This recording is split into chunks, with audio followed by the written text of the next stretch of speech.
Maybe நீங்க ஒரு ஆல்கஹாலிக்ல இருந்து வேற மாதிரி போயிருந்திருக்கலாம். நீங்க நெனச்ச கனவையே மறந்து, வேற மாரி டிஸ்ட்ராக்ட் ஆயி போயிருந்திருக்கலாம். பட் இத விடவே இல்லல்ல. ஆமா. அதுக்கு அந்த பாதுகாப்பா சில விஷயங்கள் இருக்கு இல்லையா? அது எனக்கு அமைஞ்சது. அந்த அருளப்பட்டது தான் அது.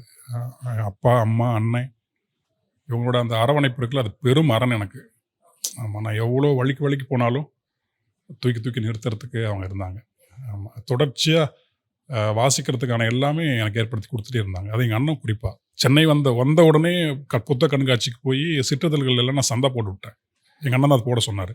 போட்டு மாங்குன்னு ஒரு பக்கம் படிக்க வேண்டியது, ஒரு பக்கம் குடிக்க வேண்டியது, படிக்க வேண்டியது, குடிக்க வேண்டியது. அப்புறம் ஏதோ ஒரு நாள் வாய்ப்பு தேட போலாம் அப்படின்ட்டு வாய்ப்பு தேடவும் போக வேண்டியது. இப்படி அது என்ன எவ்வளோ போதைக்குள்ள நான் இருந்தாலுமே அந்த படிப்புங்கிறது வந்து நிறுத்தவே இல்ல.